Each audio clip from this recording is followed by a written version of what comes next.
Même plaisir que je vous retrouve pour le compte de cette rubrique qui vous permet de retrouver santé et bien-être. Mesdames, Messieurs, bonjour. La température continue à grimper sur la ville-province de Kinshasa. Il fait de plus en plus chaud et cela peut avoir des complications sur la santé, bien évidemment, si on ne prend pas des précautions qu'il faut. Alors, à travers ce numéro de Conseil Santé, nous allons vous donner quelques conseils justement en vue de vous permettre d'éviter ces complications liées à des très fortes chaleurs. Mais avant d'y arriver, je vous propose d'abord de suivre ceci. Se dirige-t-on vers une canicule? La question demeure face à la situation vécue ces derniers temps sur la ville-province de Kinshasa. Il fait de plus en plus chaud depuis le mois de septembre, une chaleur inquiétante qui laisse place à une saison de pluie exécrable. Selon certaines études, il semble que nous devons nous habituer à subir de plus en plus les caprices de la météo, cela à cause du réchauffement climatique qui peint déjà le paysage d'un avenir inquiétant si rien n'est fait. Sachez que s'exposer à une très forte chaleur de plus ou moins 37 degrés peut avoir des conséquences sur la santé. Parmi les pathologies directement liées à l'effet de la chaleur sur l'organisme, on évoque d'un côté les signes tels que les crampes de chaleur, l'épuisement, la déshydratation voire sévère, de l'autre côté les troubles de la conscience, somnolence, désorientation, perte de connaissance, la fièvre pouvant aller jusqu'au-delà de 41 degrés dans certains cas, mais notamment des troubles du comportement, l'agressivité, l'apathie, les maux de tête, vomissements, convulsions, peau chaude et sèche sans transpiration, parfois soif intense.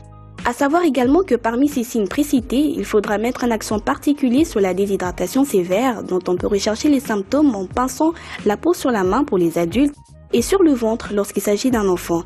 Ainsi, dans cet état, la peau met du temps à redevenir normale. Si elle reste plissée plus longtemps que d'habitude, vous avez donc affaire à une victime de déshydratation sévère. Les nourrissons, les jeunes enfants et les personnes âgées, les femmes enceintes, les personnes malades, isolées ou mal logées, les personnes devant fournir un effort physique ou sportif sont donc les personnes les plus exposées. Il est pour ce faire conseillé de les pousser à boire très régulièrement de petites quantités d'eau. Les personnes âgées particulièrement sujettes à l'hyperthermie, entendez par une situation pendant laquelle l'organisme n'arrive plus à maintenir sa température à 37 degrés, des crampes, des rougeurs et une forte envie de boire sont les premiers signes, mais le corps peut ne plus transpirer. Par ailleurs, il faudra retenir que pour lutter contre la chaleur, l'organisme peut compter sur le principe de transpiration à travers la sueur en vue de réguler sa température. Lorsque la transpiration ne suffit plus, la chaleur du corps augmente.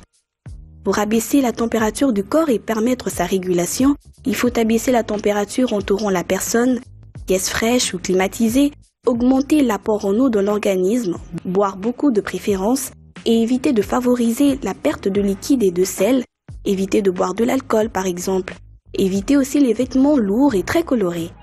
Pour terminer, retenez que tous ces conseils relèvent du bon sens, mais ce qui est naturel et semble évident pour vous ne l'est pas pour une personne dépendante ou pas encore autonome.